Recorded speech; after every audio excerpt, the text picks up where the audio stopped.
Ang Kakashi Hatake ng Naruto at ang Satoru Gojo ni Jujutsu Kaisen ay mga makapangyarihang mandirigma sa kani-kanilang universo.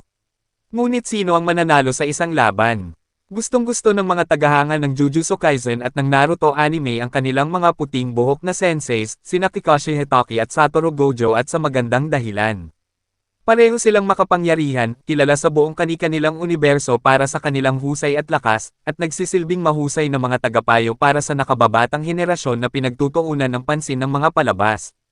Ang kanilang pagkakatulad maputi ang buhok, maskara at magagandang mata ay humantong sa maraming paghahambing sa pagitan ng dalawa habang ang matandang tanong ay hindi maiiwasang lumabas, manalo ba si Kakashi o Satoru sa isang laban?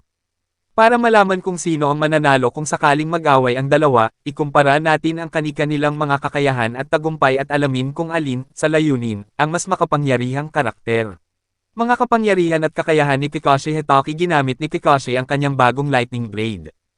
Ang Kakashi ng Sharingan ay hindi na pinapansin ang mata na nakakuha sa kanya ng kanyang sikat na palayaw sa mundo, ngunit hindi pa siya mapapawi.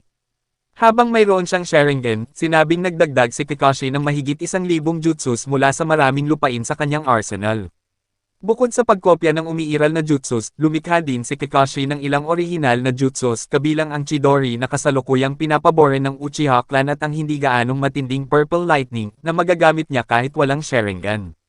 Magagamit niya ang lahat ng diskarte sa paglabas ng tubig, apoy, lupa at kidlat at pinagkadalubhasaan niya ang ilang jutsus sa bawat kalikasan. Ang kontrol ng chakra ni Kakashi ay piling tao, hindi gumagamit ng higit sa kinakailangan kapag nagsasagawa ng isang jutsu. Kung wala ang Sharingan na patuloy na kumakain sa kanyang mga reserbang chakra, marami pa siyang dapat gawin. Pambihira ang taijutsu at combat sense ni Kakashi at hindi pa siya natalo. Mga kapangyarihan at kakayahan ni Satoru Gojo. Si Satoru Gojo ay nagmula sa isang mahabang linya ng mga may kakayahang Jujutsu sorcerer. Sa loob ng maraming siglo, minana ng mga anak ng angkan ng Gojo ang kanilang lihim na sinumpaang pamamaraan na walang hangganan at walang exception si Satoru. Ang pamamaraan na ito ay nagpapahintulot sa mangkukulam na kontrolin ang lahat ng aspeto ng espasyo mismo. Gumagamit si Satoru ng limitless sa mga mapanlikhang paraan, ang hindi gaanong kahanga-hanga ay ang paglipad. Mayroon din siyang passive na kakayahan na nagbibigay daan sa kanya na maglagay ng infinity sa pagitan niya at ng anupaman, ibig sabihin ay walang makakaugnayan sa kanya maliban kung papayagan niya ito. Maaari rin siyang lumikha ng isang vacuum na may kakayahang sumipsip ng lahat ng mga bagay sa kanilang paligid sa pagtatangkang punan ang sarili na puno ng sinumpa na enerhiya. Kapag na-activate na, ito ay may kakayahang palayasin ang mga kaaway sa anumang direksyon.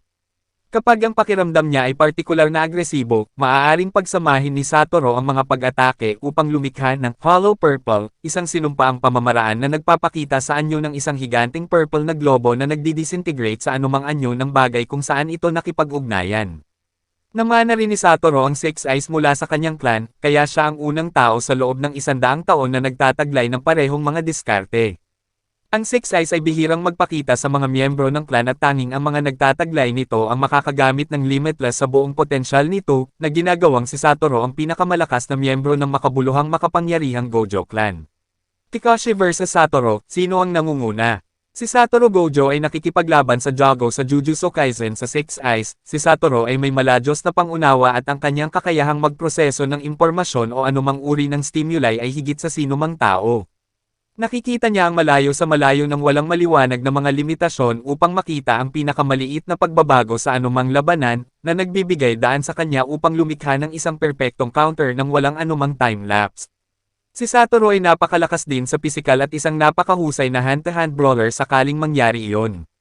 Kung isasaalang-alang ang lahat ng nalulupig na buffs na ito, malabong si Kakashi ang mananalo kung mag-away ang dalawang ito.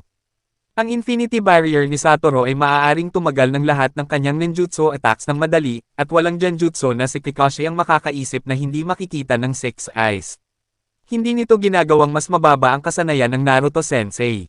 Maaaring gumawa ng maikling gawa si Kakashi ng ilang iba pang mga karakter sa universo ng Jujutsu Kaisen, ngunit tiyak na hindi si Satoru Gojo.